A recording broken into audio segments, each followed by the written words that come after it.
The security camera's red light blinks once, twice. Marcus's polished shoes tap against the marble floor, each step echoing. Stanley glances up from the desk, shoulders stiffening. His pen pauses mid-air, hovering over the visitor log. The lobby's fluorescent lights hum, amplifying the quiet tension. Marcus approaches, briefcase in hand. Stanley's eyes narrow, scanning him head to toe. A tenant by the elevator glances over, then looks away quickly. Name? Stanley's voice is flat, practiced. Marcus Bennett. Who are you visiting? No one. I own the building. Stanley's jaw twitches. He flips through papers, avoiding Marcus's gaze. Don't see you listed. Marcus's fingers tighten imperceptibly on the briefcase handle. A staff member behind Stanley shifts in her chair, eyes darting between them. The lobby had always been a gatekeeper. Today, it will open. Stanley leans forward, knuckles whitening. Got ID? Marcus pulls out his wallet, slow and deliberate. The license lands on the desk with a soft click. Stanley studies it, lips pressed thin. The camera blinks again, capturing the standoff. A phone rings. The staff member answers, voice hushed. Stanley slides the ID back, reluctance in every movement. Wait here. Marcus doesn't sit. He stands tall, gaze steady, while Stanley murmurs into his radio. The lobby's air grows heavier, charged with unspoken history. Some battles aren't fought with shouts. They're won in the space between a question and its answer. Stanley returns, posture defensive. Need to verify. Marcus nods once, calm and unbroken. The elevator dings. A tenant exits, eyes widening at the scene. She hurries past, heels clicking like a metronome counting down. The radio crackles.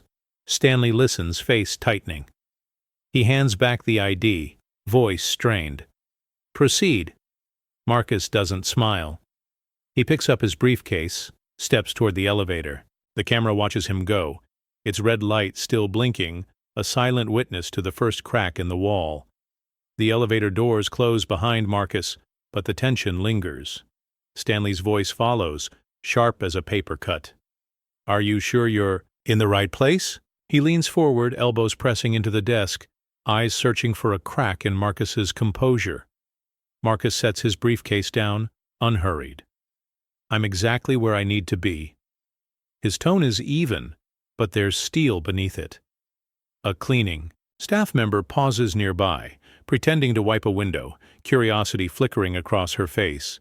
Stanley's fingers tap a restless rhythm on the desk. We don't get many owners just walking in. Marcus meets his gaze, unblinking. Maybe that should change. A pause. The cleaning staff glances between them, sensing the undercurrent. Stanley clears his throat, shifting in his chair. Rules are rules. Gotta keep things safe. Marcus's lips press together, not quite a smile. Safety isn't the same for everyone, is it? Stanley looks away, jaw tightening. The cleaning staff's cloth slows, her eyes lingering on Marcus with a hint of empathy. Every question Stanley asks is a wall, every answer from Marcus a door left open. The lobby is a stage, and the audience is learning who holds the script. Stanley tries again, voice lower. Just doing my job. Marcus picks up his briefcase, nodding. So am I. The cleaning staff resumes her work, but her glance at Marcus lingers, a silent show of support. The elevator dings again. Marcus steps inside, turning back only once. Stanley watches, frustration etched in the set of his jaw. Some confrontations end with shouting. Others end with a door sliding shut, leaving questions and quiet strength behind. The elevator doors close. The cleaning staff exhales, her shoulders relaxing. Stanley stares at the floor, questions still hanging in the air, unanswered and heavy. Marcus steps out of the elevator, his reflection stretching across the polished marble. Stanley stands in his path, arms folded, chin lifted just enough to challenge. The hallway is hushed, a couple of tenants pausing mid-stride, sensing the tension, but saying nothing. Stanley blocks the way, voice clipped. You need to check in, at the desk. His posture is rigid, feet planted wide. Marcus doesn't flinch. He meets Stanley's stare, steady and calm, refusing to back down. A tenant glances at her phone, pretending to be busy, but her eyes dart between the two men. Stanley's jaw tightens, his fingers curling at his sides. Marcus's hands rest at his sides, open, relaxed. Stanley's tone sharpens. "I said, you need to check in." Marcus's reply is quiet but firm. "I've already done that." Stanley's brow furrows. "I didn't see it." Marcus holds his ground. "You weren't looking." A maintenance worker pushes a cart past, eyes flicking to Marcus, then quickly away. The power in the hallway shifts with every small gesture, every silent witness. Stanley steps closer, lowering his voice. "Don't make this harder than it needs to be." Marcus doesn't move. "I'm not making it hard, I'm just walking to my office." The marble reflects both men, but only one stands with dignity. The hallway feels smaller, every second stretched tight. Marcus's restraint is a quiet challenge, his presence a statement. Stanley's shoulders tense, but he doesn't push further. The tenants watching from the corner exchange glances, uncertainty flickering across their faces.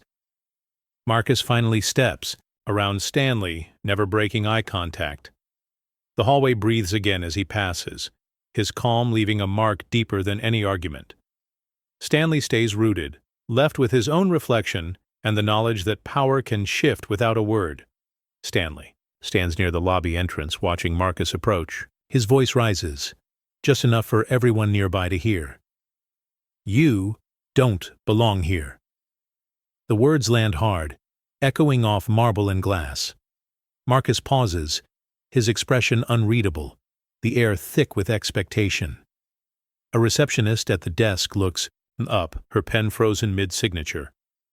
A delivery man waiting by the door shifts uncomfortably, glancing at Marcus, then away. The building's usual hum fades, replaced by a heavy stillness. Marcus doesn't answer right away. He lets the moment stretch, his gaze fixed on Stanley. The tension grows, each second a silent challenge. Marcus finally speaks, his words measured. "Are you sure about that?" Stanley's jaw sets. He glances at the receptionist, seeking silent support, but she drops her eyes to her paperwork. The delivery man fidgets, tapping his box against his leg. Marcus stands tall, refusing to shrink. His calm is a warning, a line drawn without anger. Stanley's hands clench at his sides, frustration flickering across his face. A tenant passes through the lobby, catching the end of the exchange. She slows, sensing the shift in the air, then hurries on, her footsteps quick and uneven. Stanley tries to regain control, voice tight. "Rules are rules." Marcus doesn't move. "Some rules need to change." The receptionist lets out a quiet breath, her shoulders relaxing just a little. The delivery man finally steps forward, breaking the tension as he exits. The lobby's energy settles, but the moment lingers. Stanley looks away first, his confidence cracked. Marcus's reply, calm and unwavering, hangs in the space between them, a warning that things will not go unchallenged. Marcus turns, walking toward the elevator. The lobby returns to motion, but the balance has shifted. Stanley is left standing, the weight of his own words pressing down. Stanley's hand hovers above his radio, thumb twitching as he debates calling for backup. The lobby is tense, every movement magnified. Marcus stands a few feet away, his grip tightening on the handle of his briefcase. The elevator doors remain open, waiting. No one speaks. The receptionist glances at Stanley, then at Marcus, her eyes wide with uncertainty. A security guard near the entrance shifts his weight, watching for a signal. The air feels heavy, every breath measured. Stanley finally presses the radio button. "Need assistance in the lobby." His voice is controlled, but his jaw works as he waits for a response. Marcus doesn't flinch. He opens his briefcase slowly, pulling out a folder with steady hands. The security guard steps forward, but Marcus holds up the folder, his gaze unwavering. "Everything you need is right here." His voice is calm, the words carrying weight. The radio crackles. "On our way." Stanley nods, his posture stiff. The receptionist lowers her head, pretending to review paperwork, but she's listening to every word. Marcus places the folder on the desk, sliding it toward Stanley. The briefcase clicks shut, the sound sharp in the quiet lobby. A tenant enters, senses the tension, and quickly retreats. Stanley opens the folder, eyes scanning the documents. His brow furrows as he reads, realization dawning. The security guard hesitates, waiting for direction. Marcus stands tall, his presence filling the space. He doesn't speak again, letting the documents answer for him. The lobby holds its breath, everyone waiting for the next move. Stanley looks up, face flushed. The power dynamic has shifted. Marcus's restraint leaves an impression, the threat of escalation hanging in the air. The elevator doors close behind Marcus as he steps inside, the moment unresolved. The lobby exhales, but the tension remains, a promise that this confrontation is far from over. Marcus sits at his desk late at night, the glow of his laptop casting shadows across stacks of paperwork. His inbox is filled with messages from banks and lenders. He clicks one, open, another rejection. We regret informing you. The language is formal, cold, and final. He scrolls through, each message a variation on the same theme. Alicia enters quietly, setting a mug on the table. Any luck? Her voice is gentle, but Marcus just shakes his head. He doesn't look up. She squeezes his shoulder, offering silent support before leaving the room. Marcus opens another email, reading the lines that sting the most. We're not able to move forward at this time. Your application does not meet our criteria. We encourage you to reapply in the future. He exhales, frustration tightening his grip on the mouse. He types a reply, then deletes it. There's nothing left to say. He leans back, rubbing his eyes. On the wall, a framed photo of his parents. Smiling, hopeful catches his attention. He stares at it, searching for encouragement. A notification pops up. Another rejection. Marcus closes his eyes, letting the disappointment settle. The room is quiet except for the faint hum of the computer. He glances at a spreadsheet, numbers, and dates blurring together. A flashback surfaces. Marcus, younger, sitting across from a loan officer. The officer's smile is thin, his words careful. It's just not the right time for your business. Marcus remembers the way the man avoided his eyes, the way the room felt smaller. He returns to the present, opening a folder labeled Denied. It's full. He adds the latest email, the digital pile growing. Each message is a reminder progress. Denied, not by chance, but by design. Marcus closes the laptop, resolves hardening. Tomorrow he'll try again. The elevator doors slide open. Marcus steps inside, briefcase in hand. Two tenants are already there, a woman in a navy coat and a man, with headphones. The woman glances up, then quickly looks away, clutching her purse a little tighter. The man shifts, pretending to scroll through his phone. Marcus presses his floor number. The elevator hums upward, the small space filled with quiet tension. The woman clears her throat, eyes fixed on the glowing numbers above the door. The man's thumb moves across his screen, but he isn't really reading. Marcus stands tall, gaze forward. He senses the discomfort, the way the woman edges closer to the wall. The man's foot taps, a nervous rhythm. No one speaks. The elevator stops. The woman steps out, offering a quick, forced smile that doesn't reach her eyes. She exits without a word. The man follows, earbuds still in, not meeting Marcus's gaze. A new tenant enters, nods politely at Marcus, then looks down, shifting, a grocery bag from one hand to the other. The doors close again. The ride continues, each floor a reminder of the invisible lines drawn in shared spaces. Marcus's reflection stares back at him from the metal doors. He adjusts his tie, steadying himself. The elevator stops at his floor. As he steps out, he hears a whispered conversation behind him. Is that the new owner? Yeah, I think so. He seems Different. Marcus walks down the hallway, their words trailing off. He doesn't look back. The elevator doors close, sealing in the discomfort left behind. He moves forward, carrying the weight of glances and whispers. The building is full, but the distance between people feels wider than ever. Marcus's resolve is quiet, but it grows, stronger with every step. Alicia sits at the kitchen table, papers spread out beneath a dim lamp. The clock on the wall ticks past midnight. She flips through contracts, highlighting phrases, making notes in the margins. Her coffee sits untouched, growing cold. Marcus walks by, pausing in the doorway. He watches her work, worried in his eyes. She glances up, offering a tired smile. "I think I found something," she says, voice low. Marcus steps closer, curiosity and hope mingling. Alicia taps a paragraph with her pen. "This clause? It's buried, but it could help. They can't just shut you out." Marcus leans in, reading over her shoulder. He nods, understanding the significance. Alicia's determination is quiet but unyielding. She circles the clause, then flips to another page, cross-referencing details. A flashback flickers, Alicia in a lawyer's office, facing a dismissive attorney. He barely looks at her, his tone patronizing. "You're wasting your time. These things never change." Alicia's jaw sets, her voice steady. "We'll see about that."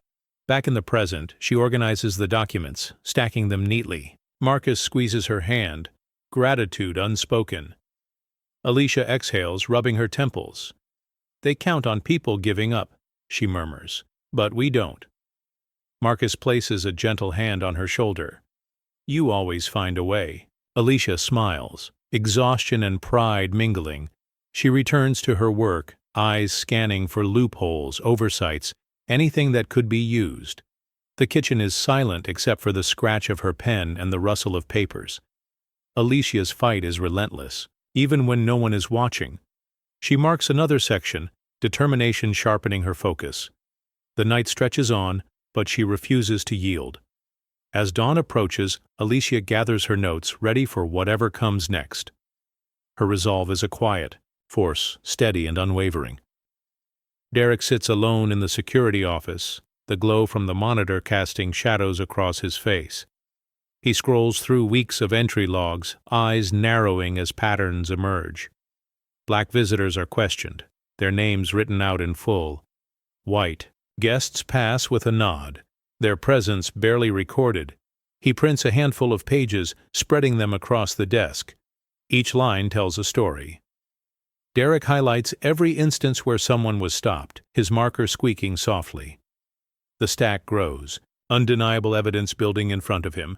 A janitor enters, pausing at the door. He glances at the papers, his expression guarded. "You looking for something?" he asks, voice low. Derek nods.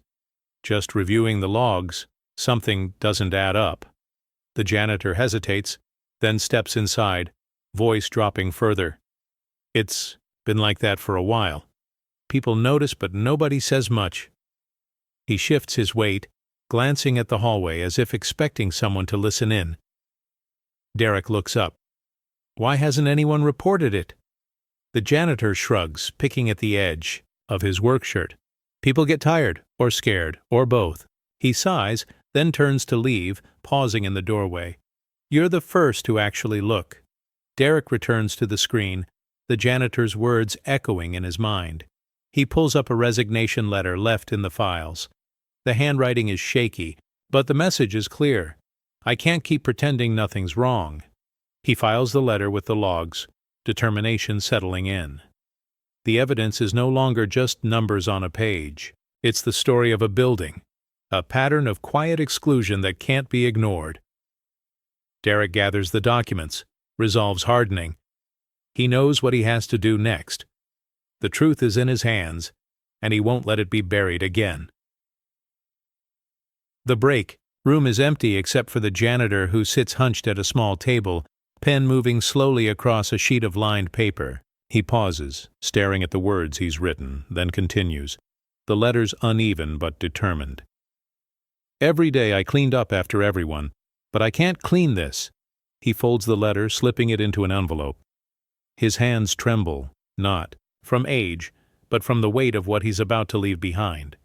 He glances at the clock, then at the door, listening for footsteps. The building is quiet, but the burden is loud in his chest. A maintenance worker enters, stopping short when he sees the janitor at the table. "You all right?" he asks, voice gentle. The janitor nods, sliding the envelope across the table. "Give this to management." "Please." The maintenance worker picks it up, eyes scanning the first lines. He looks at the janitor, understanding. "Dawn." "You sure?" The janitor stands, gathering his things. "I'm done pretending. Somebody has to say it." He leaves the break room, shoulders squared, a quiet dignity in his step. The maintenance worker watches him go, the letter heavy in his hand. Later, management opens the envelope. The words are simple, raw. "I see what happens here. I see who gets stopped, who gets waved through. I can't watch it anymore." The letter circulates quietly among staff. Some nod in agreement, others avoid eye contact. A receptionist folds it carefully, tucking it into her purse. The truth is out, impossible to ignore. The janitor's absence is felt in small ways. Coffee stains left on tables, trash cans filling up. But his words linger longer than any mess. The building feels different, as if someone finally turned on the lights. Marcus waits by the stairwell, sorting through mail. Footsteps approach, slow and hesitant. A tenant, a woman he's seen in passing, pauses beside him, clutching her keys. She glances around, lowering her voice. "Can I talk to you for a second?" He nods, surprised by her nervousness. She shifts, her weight, eyes darting toward the hallway. "I saw what happened in the lobby, with security." Her grip on the keys tightens. "It's not the first time. They've done it to others." I never said anything." Marcus listens, his expression open but guarded. The woman's words tumble out, each one heavier than the last. "I moved in last year. I watched them stop people who looked like you. I thought maybe it was just—" "I don't know. But it always happens." She looks down, voice trembling. "I'm sorry. I should have spoken up before. I just didn't want trouble." Marcus's reply is gentle. "Thank you for telling me." She nods, relief and guilt mingling on her face. "If you need someone to back you up, I will. I can't stay quiet anymore."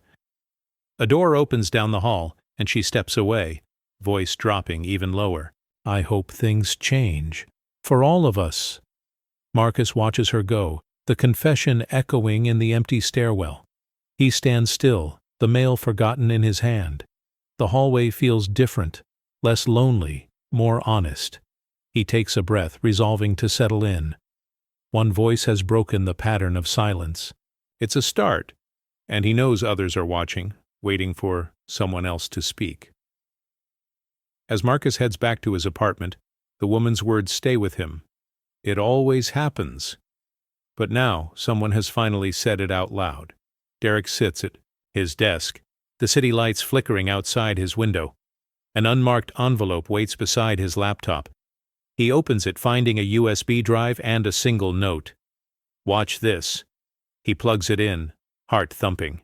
The screen fills with grainy security footage from the building's lobby.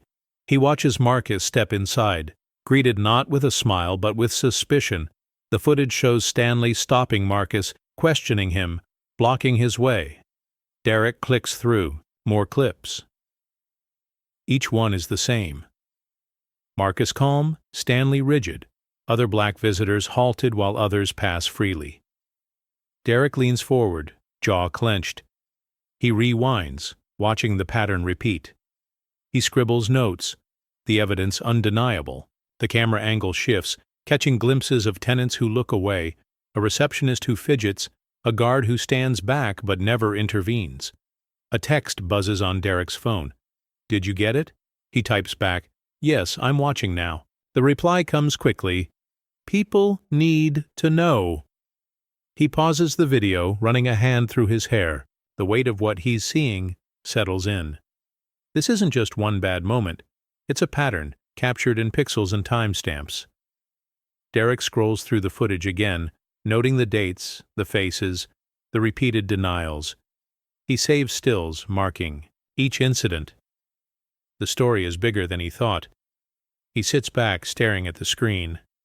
The footage is silent, but the message is loud. He knows what he has to do next. This is more than a tip. It's a call to action. Derek closes his laptop, determination sharpening his focus. The truth is clear, and he's ready to bring it into the light. A bystander stands near the lobby entrance, phone in hand, pretending to scroll. She presses record as Marcus is stopped by security, capturing every word and gesture. The video shakes slightly as she tries to remain unnoticed, but the confrontation is clear. Stanley's voice is clipped. Marcus's answers calm but firm. The bystander's friend whispers, "Are you really filming?" She nods, eyes never leaving the screen. People need to see this. Later, in her apartment, she uploads the video. With a simple caption, "This is what happens here." She hesitates, then adds a hashtag, "Yon building while black." Within minutes, notifications start popping up. Comments pour in. "Same thing happened to my brother. I thought I was the only one. Unbelievable." The video spreads fast. On the street, a group of tenants watch it together, shaking their heads. One says, "It's about time people saw the truth." Another adds, "Maybe now they'll listen." Marcus receives a message from a neighbor. "You're all over the internet. People are talking." He watches the video, his own calm on screen, the tension in the lobby now public. He feels exposed, but also vindicated. Stanley sees the footage, too. His face tightens, hands curling into fists. He turns off his phone, but the notifications keep coming. The building's management calls an emergency meeting. The receptionist whispers to a coworker, "Did you see it?" Everyone has. The atmosphere in the lobby is different now, charged, uncertain, waiting for what comes next. The hashtag trends. Stories flood in from all over the city. Marcus reads them, each one a reminder that he's not alone. The spark has caught. The world is watching, and the truth can't be hidden anymore. An online form goes live, simple and anonymous. People begin to fill it out, their words pouring in late at night. "I was stopped at the door. They asked who I was there for, even though I lived upstairs." Another writes, "They told me to use the service entrance. I never forgot." A delivery driver submits his story. "I brought packages every week. Only certain people ever got questioned. I started dreading my route." A young lawyer types, "I wore a suit, carried my briefcase, but they still asked if I was lost." Each testimony is brief, raw, and honest. Derek reads every entry, highlighting patterns. The stories are different, but the feeling is the same: exclusion, suspicion, quiet humiliation. He compiles them, each account a thread in a much larger fabric. A maintenance worker adds, "I saw it. I never said anything. I'm sorry." The words sting, guilt woven into the lines. A tenant confesses, "I kept my head down. I wish I hadn't." The form fills quickly. Dozens become hundreds. Derek shares excerpts with Marcus, who reads them in silence.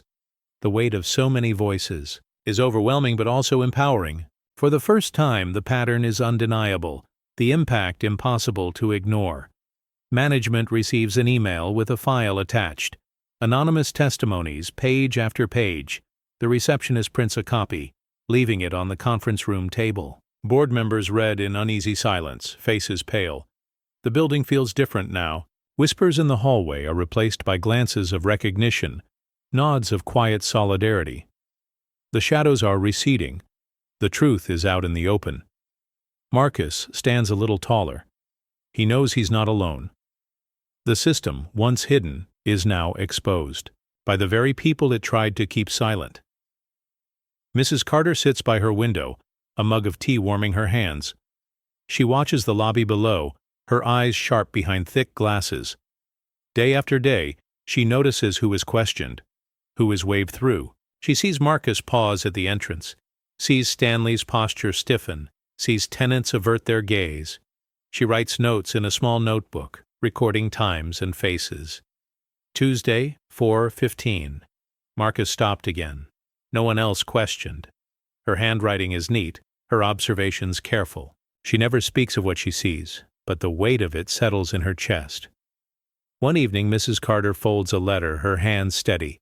She addresses it to Marcus, sliding it under his door. The note is simple.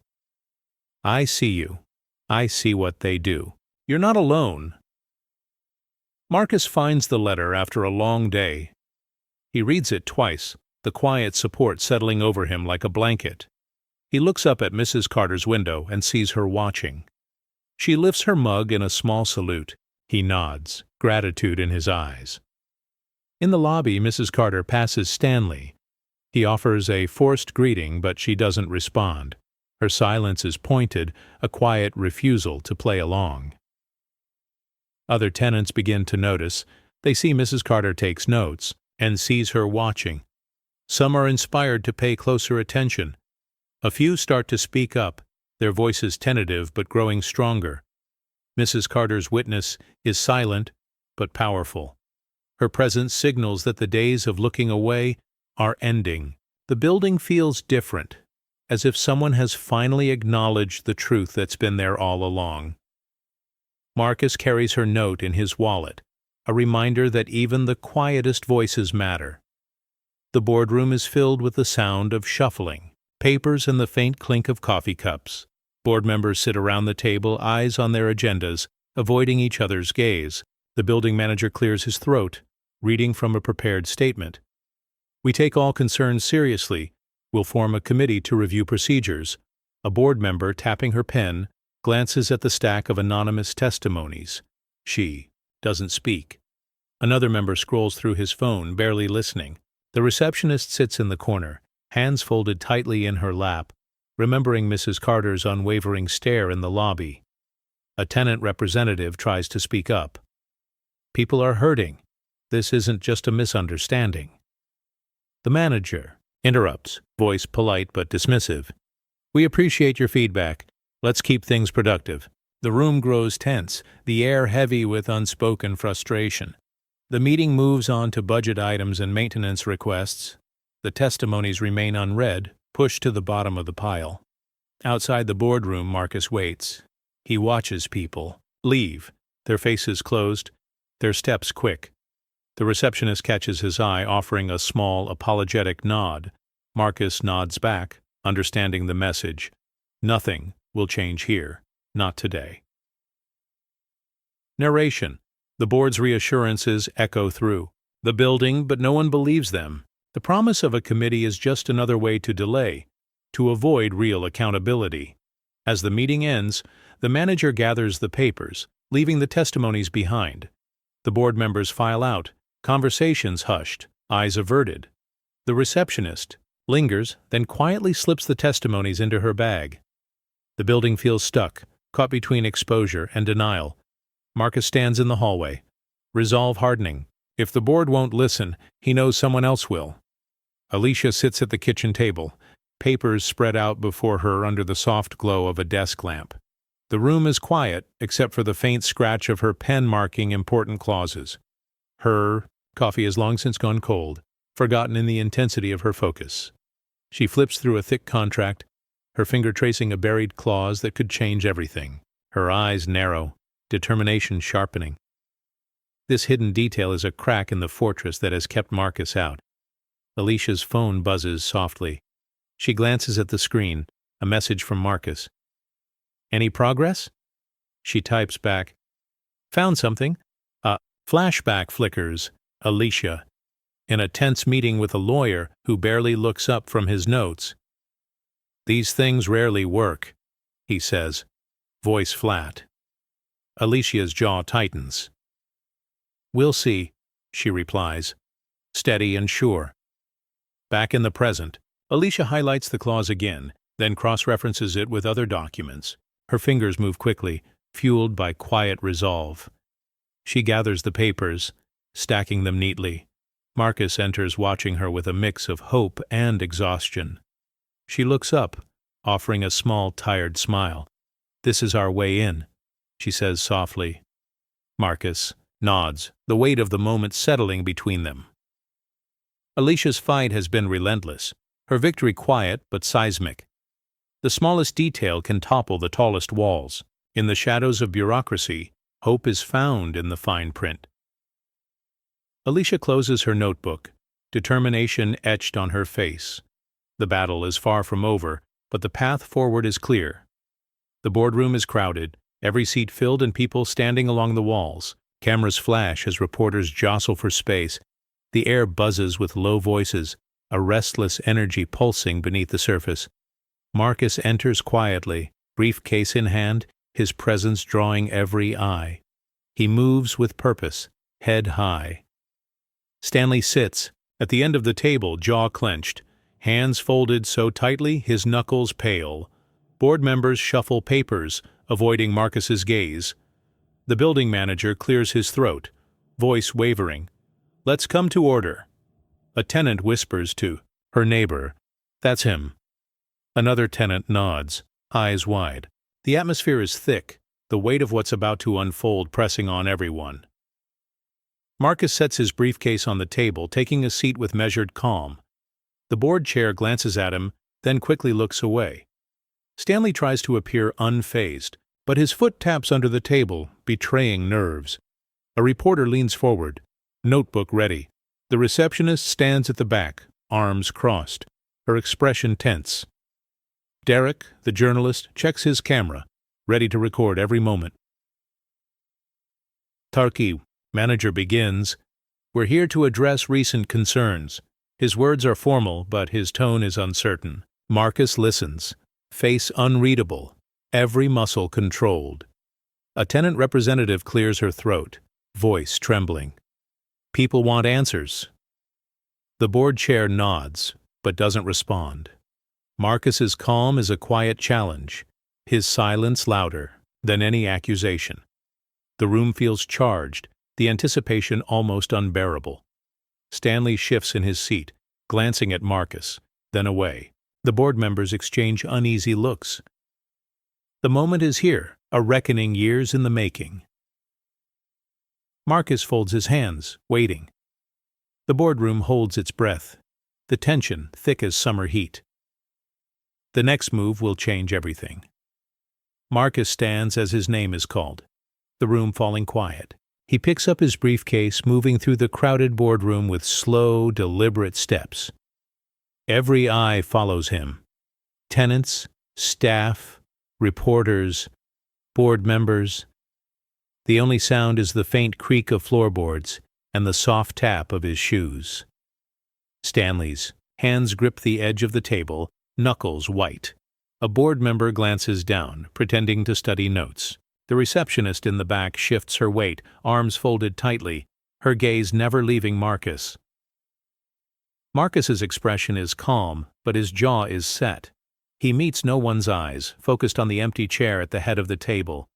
His walk is steady, each step a quiet statement. "I belong here." A tenant whispers, "He doesn't look scared." Another replies, "He shouldn't have to be." As Marcus reaches the front, he places his briefcase on the table, the latch clicking open. He takes his seat, posture straight, hands folded neatly.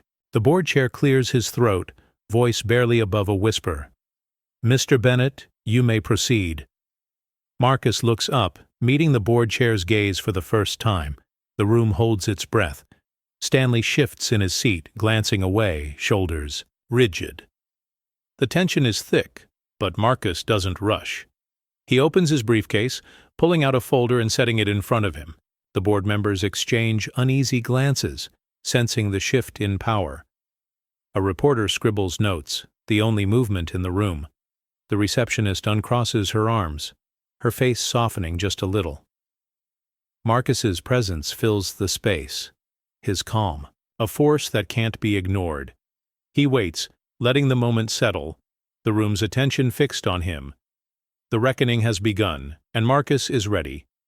Derek stands, laptop in hand, and connects it to the projector. The screen flickers to life at the front of the boardroom. "I'd like everyone to watch this," he says, voice steady but tense. The room falls even quieter, anticipation thickening the air. The footage begins. Stanley is seen stopping Marcus in the lobby, questioning him, blocking his way. The video jumps to another day. Marcus again, calm and patient, while Stanley's posture is rigid, his questions pointed. Clip after clip plays, each one showing the same pattern. Black visitors are stopped, others pass without a glance. A tenant gasps softly. A board member's pen slips from her fingers and clatters to the table. The receptionist's hand covers her mouth. Stanley's face drains of color, his eyes fixed on the screen. Derek pauses the video, letting the images linger. "This isn't an isolated incident," he says quietly. "This is the building's routine." Marcus sits still, his face unreadable. The board chair looks away, shame flickering across his features. A reporter scribbles furiously, capturing every reaction. Stanley tries to speak, but his voice falters. "That's not... I was just..." Derek interrupts. The footage speaks for itself. A tenant whispers, "I never realized it was that bad." Another nods, eyes wide. The video resumes, showing more examples. A delivery driver is questioned. A young woman is told to wait, while others pass through without pause. The evidence is overwhelming. When the footage ends, the room is silent. No one meets Marcus's gaze. The power in the room has shifted, the truth undeniable. Derek disconnects the laptop, the final frame frozen on the screen. Stanley's authority is gone, replaced by the reality everyone has just witnessed. The boardroom sits in stunned quiet, the weight of the evidence pressing down on every person present. Stanley shifts in his chair, sweat beading along his hairline. His hands tremble as he tries to straighten his tie. The board chair looks at him, waiting for a response. Stanley clears his throat, but the words catch. I was just following the rules." His voice is thin, unsteady. A tenant leans forward, eyes narrowed. "Every time?" she asks quietly. Stanley's gaze drops to the table. He fumbles for an explanation, fingers drumming a frantic rhythm. "It wasn't personal. I had to make sure everyone was safe." The receptionist glances at Marcus, then back at Stanley, her expression uncertain. A board member sighs, pinching the bridge of his nose. The room is thick with discomfort. Stanley's foot taps beneath the table. "You have to understand, I didn't mean..." He trails off, unable to finish. The silence stretches, broken only by the soft click of a pen. Marcus sits still, watching. He doesn't speak, his calm presence a stark contrast to Stanley's unraveling. The power dynamic has shifted. No need for raised voices. Stanley tries again, voice cracking. "I was just doing my job." A tenant shakes her head.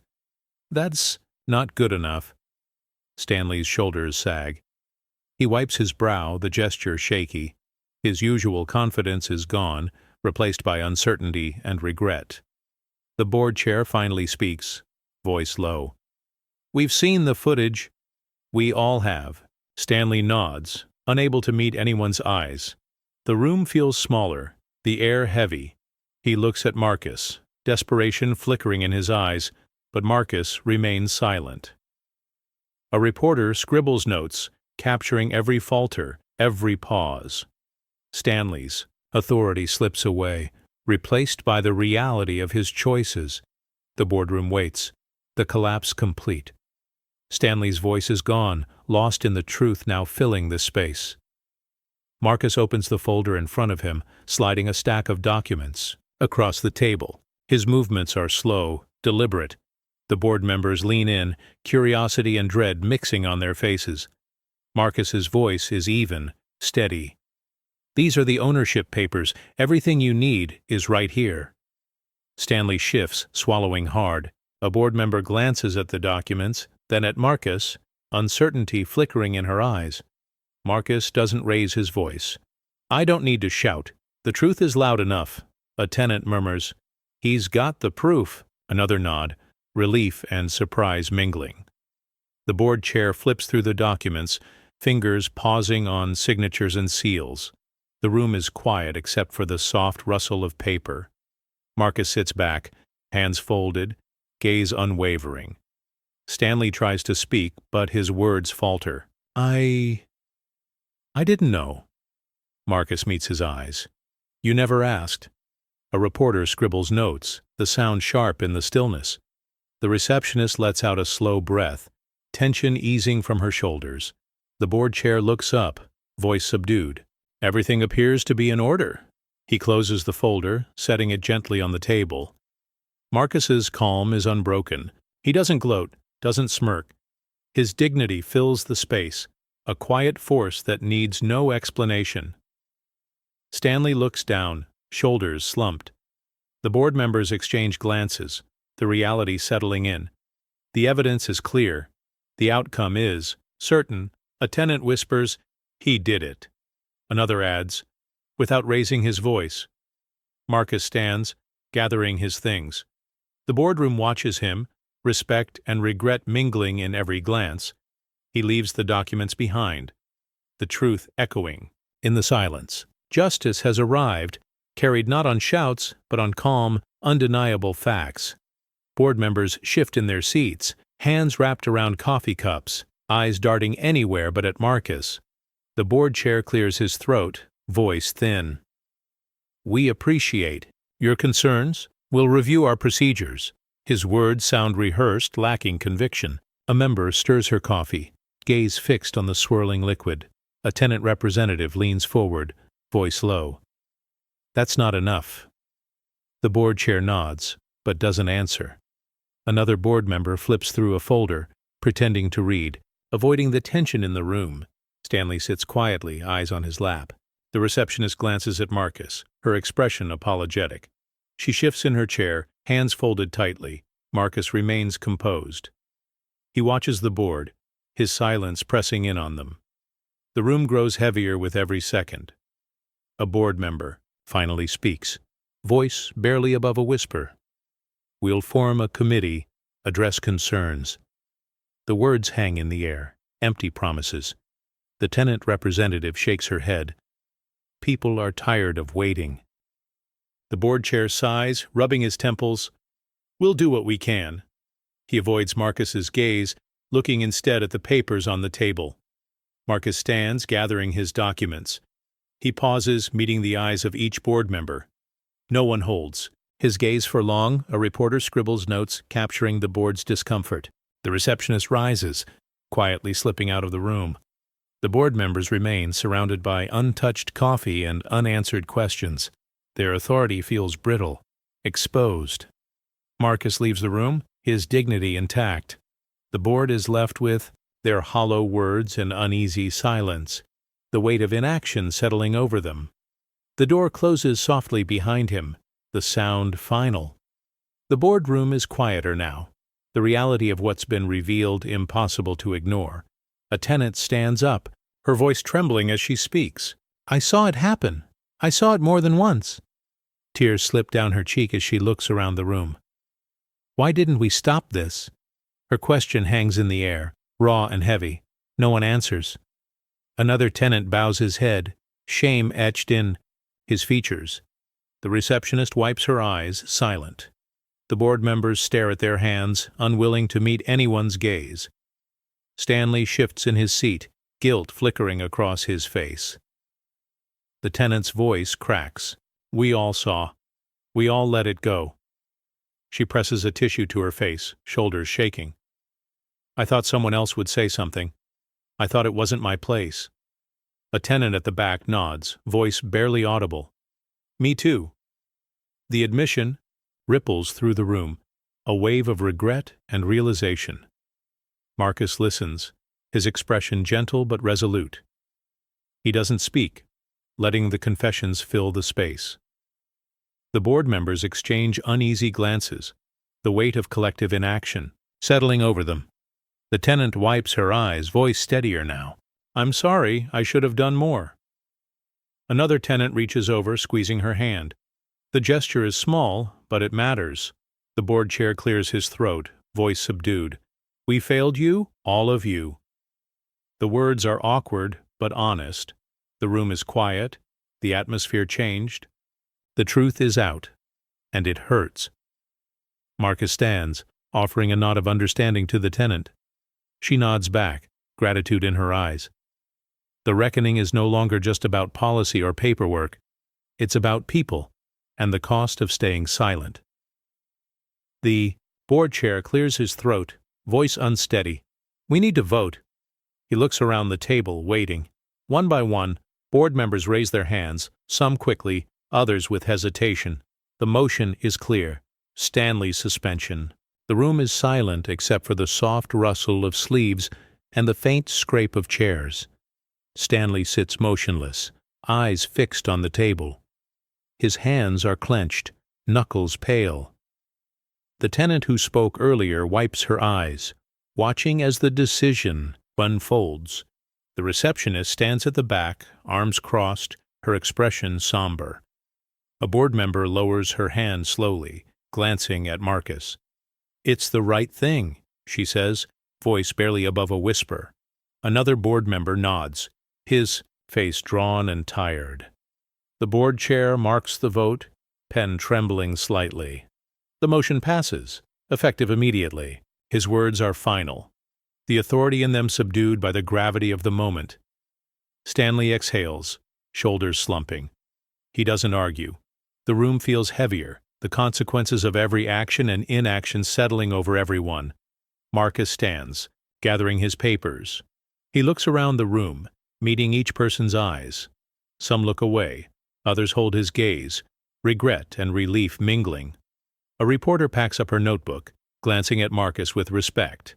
The tenant who spoke first lets out a shaky breath, her shoulders relaxing for the first time. The board chair closes the meeting. Thank you all. His voice is tired but sincere. As people file out, the atmosphere is changed. The decision was reluctant but necessary. The boardroom is quieter now, the weight of accountability lingering. Marcus leaves, his steps steady. The vote is done, but the work is just beginning. Stanley stands slowly, the room emptying around him. He removes his badge, fingers trembling, and sets it on the table. The fabric of his uniform feels heavier than ever as he slips off the jacket, folding it neatly. He glances at the board members, but no one meets his eyes. The receptionist lingers by the door, watching. Stanley gives her a small nod, but she looks away, her arms wrapped tightly around herself. A tenant passes in the hallway, pausing just long enough to see Stanley's hands shake before moving on. Stanley walks to the door, each step echoing in the quiet boardroom. The hallway outside is brighter, but he feels exposed. A security guard stands at the far end, waiting to escort him out. Stanley hesitates, then moves forward, his shoes scuffing against the polished floor. As he passes the lobby, a few tenants glance up, recognizing him. Their faces are unreadable, a mix of curiosity and relief. Stanley keeps his head down, shoulders hunched. He reaches the exit. The security guard opens the door, holding it just long enough for Stanley to step through. The air outside is cool, carrying the distant sounds of city life. Stanley pauses, looking back at the building he once watched over. He exhales, the weight of regret settling in. The door closes behind him with a soft thud. Inside, life resumes. But Stanley's absence is felt, a chapter closed, a presence gone. His last walk is quiet, marked not by anger or protest, but by the slow realization of what's been lost. The building breathes easier, the echo of his footsteps fading into memory. Marcus steps into the hallway, the boardroom door closing quietly behind him. The atmosphere feels different, lighter, somehow. A staff member nods as he passes, offering a genuine, if tentative, smile. Marcus returns it, his posture relaxed, the weight of the day shifting to something more hopeful. A tenant approaches, hesitating before speaking. "Thank you," she says, voice soft but steady, "for not giving up." Marcus nods. gratitude in his eyes. Another resident, someone who once looked away in the elevator, reaches out to shake his hand. Marcus accepts, their grip firm, respect, passing silently between them. The receptionist stands at her desk, watching. She gives Marcus a small wave, her expression relieved. He nods back, acknowledging her quiet support. The maintenance worker, who once avoided eye contact, now offers a brief, sincere greeting. As Marcus continues down the hall, more residents emerge from their apartments. Some offer shy smiles, others simple nods. The hallway, once a place of tension and avoidance, is now filled with small but meaningful gestures of acknowledgement. A young boy peeks out from behind his mother's legs, eyes wide. Marcus bends down, offering a reassuring smile. The boy grins, waving before darting back inside. Laughter drifts from a nearby doorway, the sound warm and inviting. Marcus pauses at the end of the hall, taking in the scene. The building feels changed, not perfect, but better. The respect he receives is quiet, genuine, earned through patience and resolve. He moves toward the elevator, shoulders squared, head high. The marble floor reflects his image, no longer a stranger, but a part of the community. The fight was long, but the result is clear. Dignity restored, respect given, and a new chapter beginning. Stanley sits alone at a corner table in the coffee shop, his jacket draped over the back of the chair. The room is filled with quiet conversation and the hiss of the espresso machine, but no one joins him. He stirs his coffee, watching the steam curl and fade, his thoughts heavy. A group of former coworkers enters, laughter trailing behind them. One glances in Stanley's direction, then quickly looks away. They choose a table on the opposite side of the room, their voices dropping as they settle in. Stanley's phone buzzes with news alerts, his name in headlines, the story spreading. He scrolls through messages, most unread. A few are short. Saw the news. Heard what happened. None offer comfort. Stanley sets his phone aside, staring out the window at the passing cars. A barista wipes down the counter, glancing at Stanley with a mixture of curiosity and caution. She offers a polite nod. Nothing more. Stanley nods back, the gesture hollow. He sips his coffee, the taste bitter. The world moves on around him, conversations and laughter filling the space he once occupied. He remembers the authority he used to carry, the way people listened when he spoke. Now his presence draws only avoidance. A neighbor enters, sees Stanley, and chooses a seat near the door. Stanley's isolation is complete, marked by every averted glance and empty chair. He sits quietly, the noise of the cafe fading into the background. The loneliness settles deeper, a verdict rendered not by a judge, but by the community itself.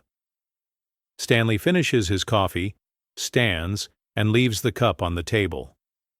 No one looks up as he walks out, the bell above the door chiming softly behind him.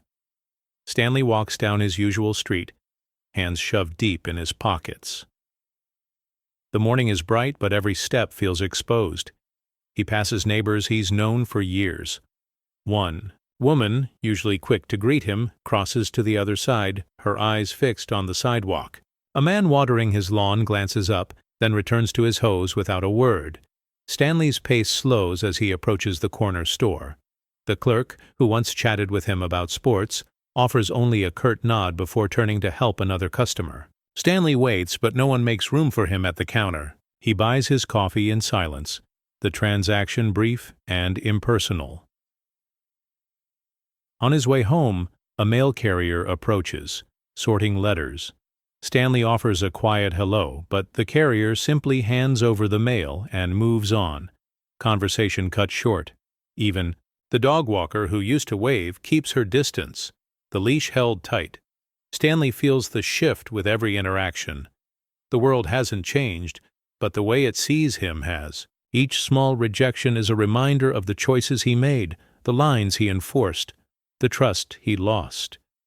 He passes a group of teenagers on bikes. They fall silent as he nears, watching him with guarded eyes.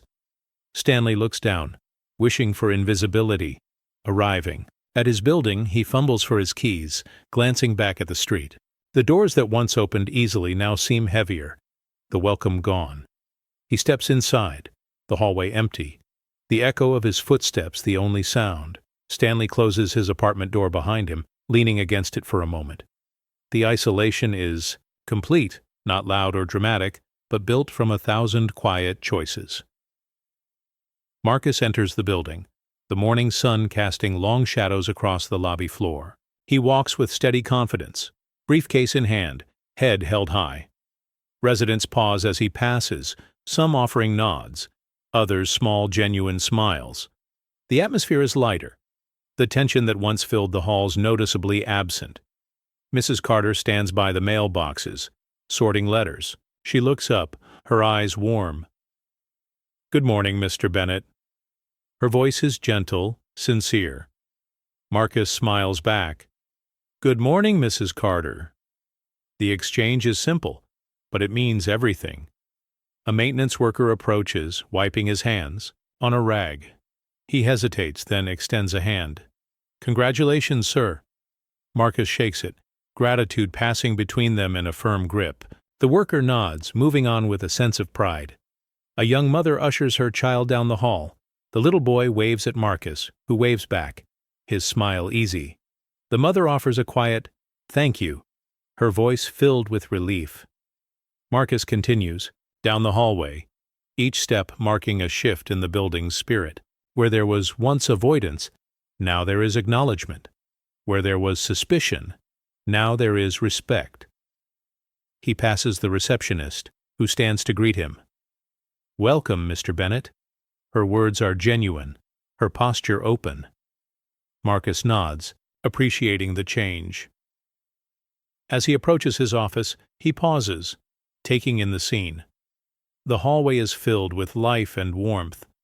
The building feels different, transformed by small acts of recognition and kindness. Marcus unlocks his office door, glancing back one last time. The hallway, once a place of quiet struggle, now reflects his dignity and the community's growth. He steps inside, ready for a new day, the past no longer a weight on his shoulders. Alicia stands in the lobby, her phone raised as she snaps a photo of the new sign above the entrance. The words, "All welcome," shine in bold letters, catching the morning light. Tenants pause as they enter, reading the sign, some with quiet smiles, others with thoughtful expressions. A group of neighbors gathers near the mailboxes, whispering about the change. One man says, "It's about time." Another nods, her eyes bright with hope. The sign is more than just decoration. It's a promise that things will be different now. Marcus walks through the lobby, noticing the subtle shift. The receptionist greets him warmly, gesturing toward the sign. "Looks good, doesn't it?" Marcus nods, his gratitude clear. Alicia joins him, sharing the photo on her phone. "People are already talking about it online," she says softly. A delivery driver enters, pausing to read the sign before heading to the elevators. He glances at Marcus, offering a respectful nod. The message is clear. Everyone belongs here. A child tugs at her mother's sleeve, pointing up at the words. "What does that mean, Mom?" The mother smiles, kneeling down. "It means anyone can come here and feel safe." The lobby feels brighter, the energy lighter. The sign hangs above them all, a daily reminder of progress hard won. Alicia steps back, watching as tenants take photos, share stories, and welcome the change in their own ways. Marcus stands beneath the sign, shoulders relaxed. For the first time, he feels the building is truly his home. The old barriers are gone, replaced by a simple message that carries the weight of every struggle and every victory. The sign is more than metal and paint. It's a new beginning for everyone who walks through these doors. The new security team gathers in the conference room, a mix of fresh faces and experienced guards. An instructor stands at the front, voice clear and direct. Today isn't just about procedures, it's about respect. He looks each guard in the eye, making sure the message lands. Marcus observes from the back, arms folded, watching as the team listens. The instructor continues, "Every resident, every visitor deserves fairness. You're not just protecting a building, you're protecting trust." A guard raises her hand, hesitant. "What if someone questions our decisions?" The instructor nods. "Then you explain. You show your reasons. You treat them as equals." A veteran guard shifts in his seat, glancing at Marcus. There's uncertainty, but also curiosity. The instructor hands out new guidelines, emphasizing empathy and awareness. No assumptions, no shortcuts. If you're unsure, ask. If you're wrong, admit it. Alicia steps in, sharing her perspective as both a resident and advocate. "We all want to feel safe. That starts with being seen and heard, not just checked. Off a list." The guards nod, some taking notes, others simply absorbing the words. Role-playing exercises follow. One guard plays a resident, another a visitor. Mistakes are made, but corrections come gently. Laughter breaks the tension, and the room relaxes. Afterward, Marcus thanks the team. "This is a new start. Let's get it right." The guards disperse, talking quietly among themselves. The old ways feel distant, replaced by a sense of shared purpose. The conference room empties, but the lessons linger. The building's future feels brighter, shaped by new understanding and genuine respect. Residents fill the common room, chairs arranged in a wide circle. Derek stands at the front, clipboard in hand, inviting people to share their experiences. The room is quiet at first, but the hush is charged, everyone waiting for someone else to begin. A tenant speaks up, her voice shaky. "I used to feel invisible here." Her confession is met with nods, others murmuring agreement. Another resident, an older man, clears his throat. "I never thought it would change, but I see it now. I see all of you." Alicia offers her story, recalling late nights spent fighting for fairness. "We're stronger together," she says, her words steady. Marcus listens, his presence reassuring, encouraging others to join in. A maintenance worker raises his hand, admitting he once looked the other way. "I'm sorry for that. I want to do better." His honesty opens the door for more voices. The circle grows louder, stories tumbling out, some angry, some hopeful, all honest. A teenager stands, sharing how the new sign made her feel safe for the first time. A mother thanks the community for protecting her son. The air shifts, the room warming with every truth spoken. Derek scribbles notes, capturing each moment. The forum is more than a meeting. It's a turning point. The residents look at each other differently now, seeing allies where there were once strangers. As the meeting ends, people linger, talking in small groups. Laughter mixes with serious conversation. The common room, once a place of quiet avoidance, now buzzes with possibility. Marcus stands near the door, shaking hands, exchanging quiet words of encouragement. The building feels new, the community stronger. Voices once silenced now shape the future, together. Derek sits at his desk, the glow of his computer screen illuminating stacks of notes and interview recordings. He types the final lines of his article, heart-pounding. "This building changed because people refused to stay silent." He clicks publish. Within minutes, messages pour in from across the city. Other property owners read the story, forwarding it to their staff. "We need to look at our own policies," one manager wrote in an email chain. Social media buzzes with the article's headline. Residents from different neighborhoods share their own stories in the comments. "We went through this too." It's time for change everywhere. Marcus receives an email from a building owner he's never met. "Your story inspired us. We're starting our own review."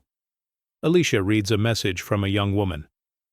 "I showed your article to my landlord. He listened." Derek's phone rings. A reporter from a national outlet wants to talk.